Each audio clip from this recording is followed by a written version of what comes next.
Good morning बच्चों। बिहारी लाल का पूरा चैप्टर हम पढ़ चुके हैं।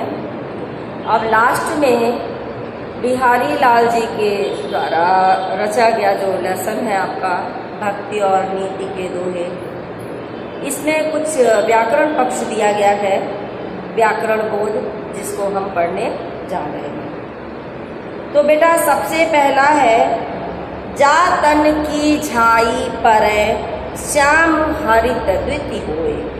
इसमें जो क्वेश्चन है वो ये है, निम्नलिखित पंक्तियों में प्रयुक्त अलंकारों को पहचान कर उनका नाम तथा स्पष्टीकरण दीजिए। तो का नंबर क्या है बेटा? जा तन की झाई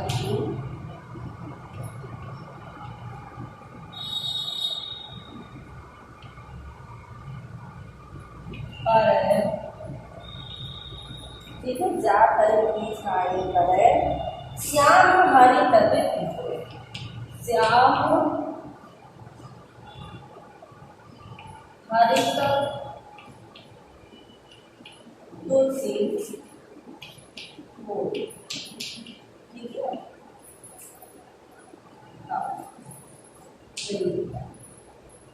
तो जा तन की छाई पर, ये कहाँ पे कहा गया बेटा? राधा जी की छाया पड़ने से श्री कृष्ण, जो नीले रंग के श्री कृष्ण है, वो हरे रंग के हो जाते हैं। तो बेटा यहाँ पर जो हरित द्वितीय शब्द है, इसके कई अर्थ हैं। तो पहला अर्थ क्या है? हरि कांति। इसको हम देखते हैं।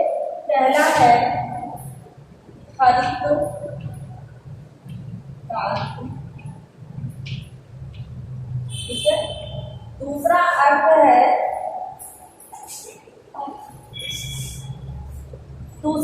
है, आपका श्री कृष्ण प्रसन्न हो जाते हैं।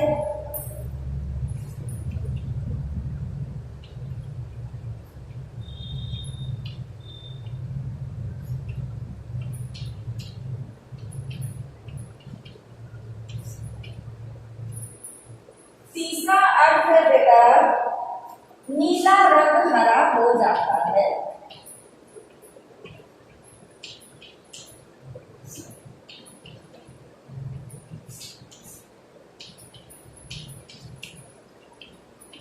ठीक है, एक शब्द के बेटा तीन अर्थ है, और जहां एक ही शब्द के कई अर्थ होते हैं वहां पे बेटा क्या होता है? श्लेष अलंकार होता है। ठीक है, कौन सा अलंकार होगा यहाँ पर? श्लेष अलंकार होगा। ठीक है, आप सभी लिख लोगे ना? तो यहाँ पर क्या है बेटा? एक ही शब्द के कई अर्थ निकलने के कारण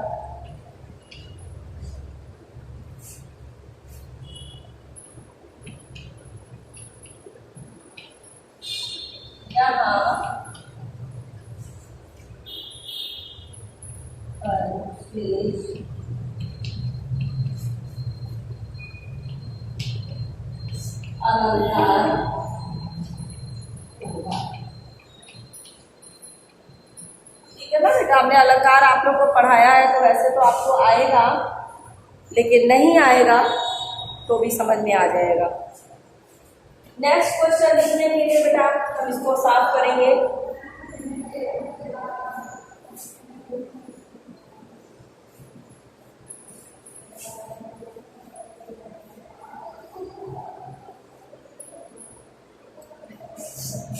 दूसरा है बेटा आपका इसमें, ज्यों ज्यों बूढ़े श्याम रंग त्यों त्यों उज्ज्वल होई। तो बेटा हमने आपको पहले भी बताया ना, एक शब्द की आवृत्ति दो बार हो रही है, ज्यों ज्यों त्यों त्यों। तो यहाँ पर क्या होगा? पुनरुक्ति प्रकाश अलंकार होगा। ठीक है ना। और श्याम रंग अर्थात नीले रंग में डूबने से क्या होता है? लोग नीले हो जाते हैं, लेकिन यहाँ पर क्या हो रहा है? उज्ज्वल हो रहे हैं और अधिक सफेद हो रहे हैं। विरोधाभास अलंकार होगा यहाँ पर ना। तो अब हम इसका भी उदाहरण देखते हैं, लिख करके देख लेंगे, चेक कर लेंगे। का नंबर है जो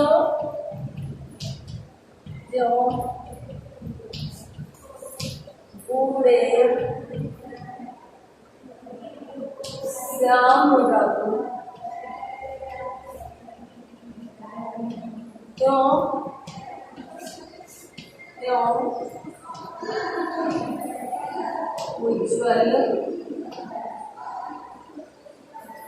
उज्ज्वल हो,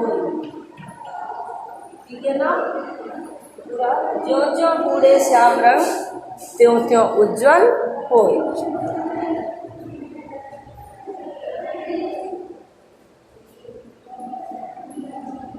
तो उज्ज्वल में क्या बेटा, यहाँ पे उज्ज्वल लिखा है, ये शब्द आपकी बुक में उज्ज्वल लिखा है। उज्ज्वल शब्द वैसे होता नहीं, होता तो उज्ज्वल है।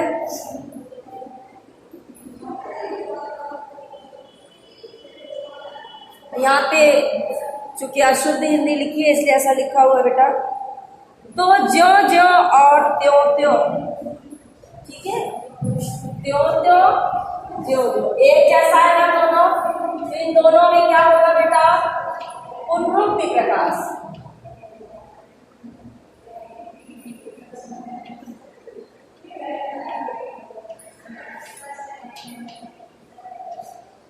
ठीक है, पुनरुक्ति प्रकाश अलंकार होगा यहाँ पे, और यहाँ भी पुनरुक्ति होगा।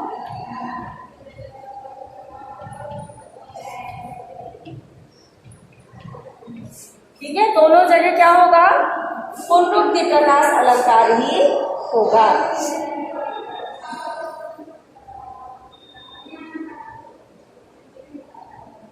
अब देखिए यहाँ पर और भी एक चीज दी गई है कि श्लेष होगा, क्योंकि यहाँ पे श्याम रंग और उज्ज्वल के दो अर्थ हैं। श्याम रंग माने क्या हुआ, नीला रंग, और दूसरा क्या हुआ इसका, कृष्ण के प्रेम में। ठीक है, प्रेम में, कृष्ण के प्रेम में डूबने से क्या होता है, चित्त हमारा निर्मल हो जाता है। और चूंकि नीले रंग में डूबने से सफेद होना, तो यह विरोधाभास अलंकार होगा, क्योंकि आप सीधी सी बात जानते हो ना कि अगर नीले रंग में हाथ डालोगे तो हाथ कभी सफेद नहीं होगा आपका। ठीक है, कृष्ण के प्रेम में डूबना और सफेद हो जाना, नीले में डाल करके सफेद होना, इसलिए यहाँ पर क्या होगा, एक यहाँ पे आपका जो है श्याम रंग में डूबने से उज्जवल होना, यहाँ पे क्या होगा बेटा, विरोधाभास अलंकार।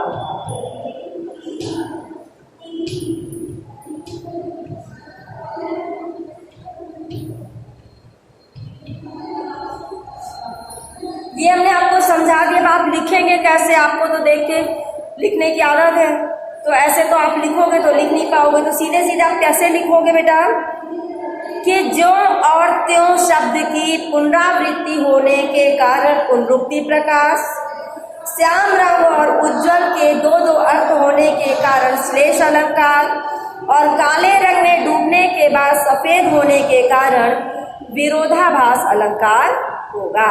यह हमने आपको समझाने के लिए बनाया है।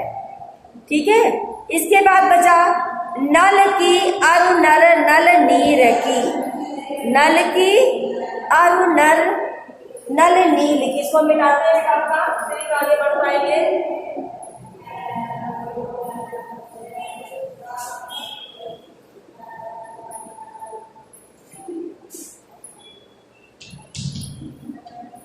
नर की अरु नल नीर की, गति एक करी जोई, गति एक करी जोई, एक करी जोई। जे तो नीचे हुए चले, जे तो नीचो नीचो हुए,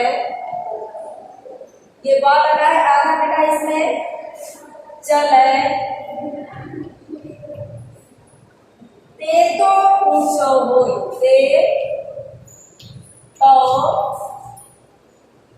ऊंचो होई, ठीक है। ते तो नीचो ते तो ऊंचो होई, ठीक। तो यहां पर क्या है बेटा आपका कि आप, अब हम सीधे समझा दे रहे हैं, कई बार समझा चुके, कर लोगे आप। उपमा, विरोधाभास, दीपक तथा श्लेष, यहाँ इतने अलंकार हैं बेटा। नर की अरु नल नील की गति एक करी जोड़, यहाँ पर नर की समानता किससे की गई है? नल के नीर से, नल के जल से, यहाँ इसलिए यहाँ पर क्या होगा? उपमा अलंकार होगा। जे तो नीचे हुए चले, ते तो ऊंचो हुई, नीचा गिरने से ऊंचा होता है, यहाँ पे विरोधाभास अलंकार होगा बेटा। और दो वस्तुओं नल नीर और नर, ठीक है, नल का जल और नर माने मनुष्य का एक ही समान धर्म होने के कारण इसमें दीपक अलंकार होगा। नीचो नीचा तथा पतन, ऊंचो ऊंचा तथा उत्थान, यहाँ दो दो अर्थ है बेटा। नीचे से मतलब है नीचे गिरना और पतन हो जाना, ऊंचो माने ऊंचा उठना या उत्थान हो जाना, इसलिए यहाँ पर श्लेष अलंकार होगा। इसके बाद कह रहे हैं निम्नलिखित पंक्तियों में कौन सा छंद है, सोदाहरण समझाइए। ठीक है, तो कौन सी पंक्तियां हैं ये?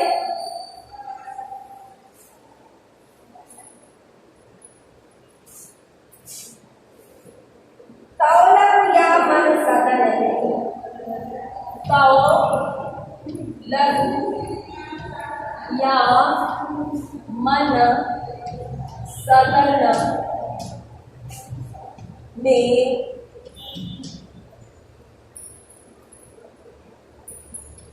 हरि आवे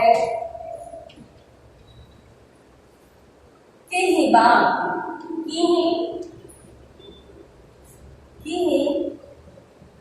बात, ठीक है। विकट जटे जो, विकट जटे जटे जो लघु निपट, लघु निपट फुटे न कपट कपाट, फुटे न कपट कपाट। ठीक है बेटा, इसमें पूछ रहे हैं कि कौन सा छंद है। तो बेटा हम छंद को कैसे पहचानते हैं? मात्राएं लगा करके पहचानते हैं। ठीक है, मात्राएं लगा करके हम छंद को पहचानते हैं। तो देखिए हम मात्राएं लगाने जा रहे हैं, आपको दिखाई देगा सही से। तो यहाँ पे चूंकि दीर्घ मात्रा या हम गुरु की मात्रा लगाएंगे, लघु में दो लघु लग रही है क्योंकि दोनों में ही गुरु मात्रा नहीं है, यहाँ भी गुरु लगेगी, यहाँ लघु लगेगी, फिर इन दोनों में लघु मात्रा और यहाँ पर गुरु मात्रा लगेगी। अब हम गणना कैसे करेंगे? 1 2 3 4 5 6 7 8 9 10 11 12 13। देखिए 13 होगी नहीं है, फिर 1 2 3 4 5 6 7 8 9 10 11, 13 और 11 मात्राएं।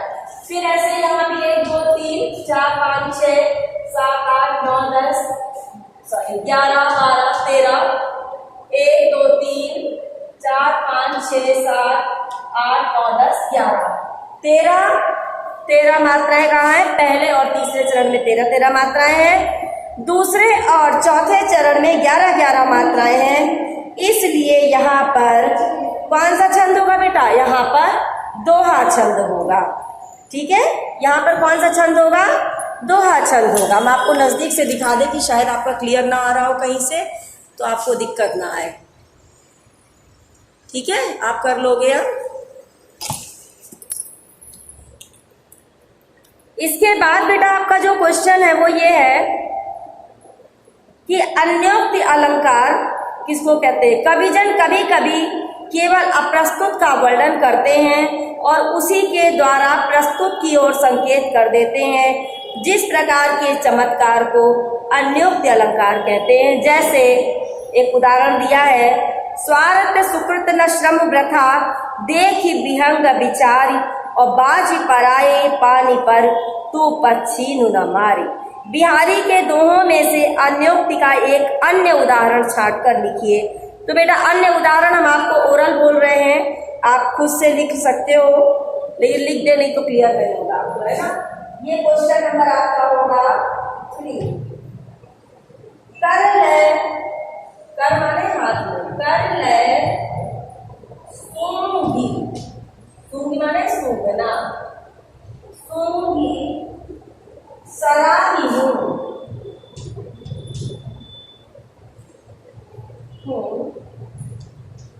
सराही को रहे सबय गही मौन, रहे सबय गही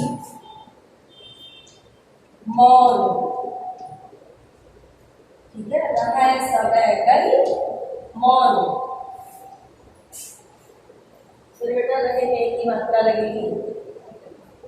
दूसरी पंक्ति है, गंधी गंध गुलाब को, गंधी गंध गुलाब को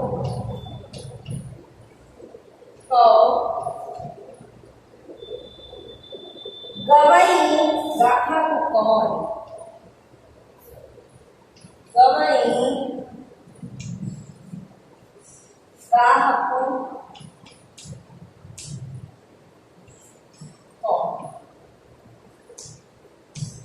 ये एक उदाहरण हमने लिख दिया है जिसे आप लिख लेंगे। ठीक है, ये बिहारी का दोहा है जो किसी और के लिए अन्य उक्ति करके दिया गया है। सभी बच्चे इसको अवश्य लिख लेंगे। इसके बाद अंत में आपका बचता है निम्नलिखित पदों का समास विग्रह कीजिए।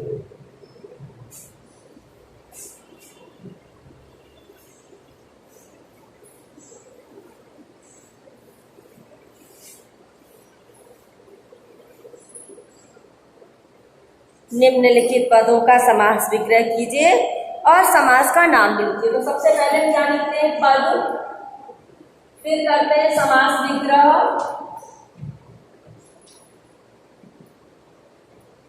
उसके बाद क्या लिखते हैं, समास का नाम।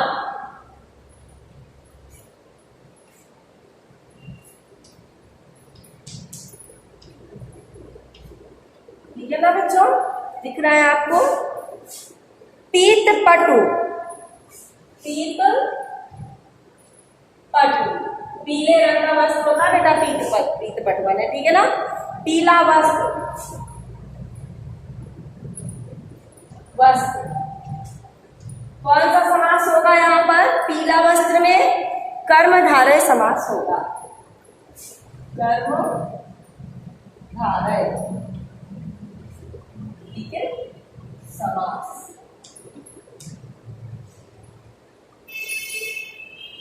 उसके बाद दूसरा है आपका नीलमणि, नीलमणि,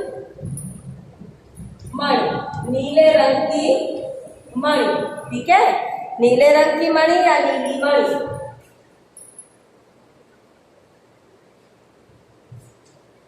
मणि, यहाँ पर भी बेटा आपका कर्मधारय समास ही आएगा। मणि की क्या विशेषता है, नीले रंग की।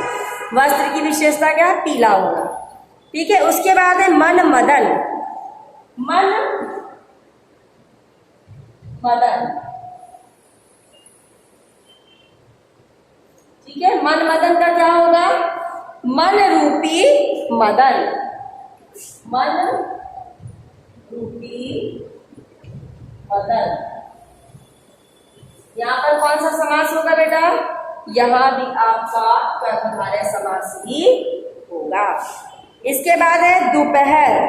ठीक है, दोपहर। जहां हम संख्या हो जाती है वहां पे क्या होता है, द्विगु समास होता है। दो पहर, ठीक है, दोपहर का समूह।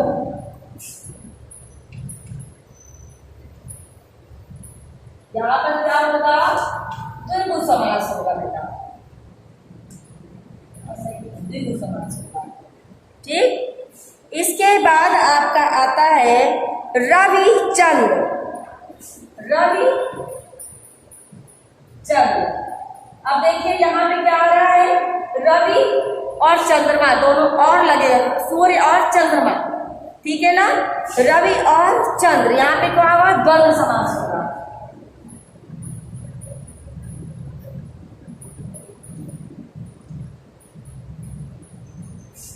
कौन सा समास होगा, द्वंद्व समास होगा। हम बोल के इसलिए लिखवाते हैं बेटा कि अगर बोर्ड पे ना भी दिखे तो आप आवाज सुन करके कर सकते हो, ठीक है ना। इसके बाद आपका लास्ट आता है समूल, ठीक है। समूल माने क्या होता है, मूल के साथ, जड़ के साथ, ऊपर का मिटा दे, समूल, मूल माने होगा जड़, सामान्य साथ, तो क्या होगा, मूल के साथ। जहां साथ की बात आती वहां पे कौन सा समास होता है बेटा, है, वहां पर अव्ययी भाव समास होता है, अव्ययी भाव समास। इज दैट क्लियर बेटा, सब कुछ हमारी समझ से आपका ये लेसन क्लियर हो गया है। Thank you.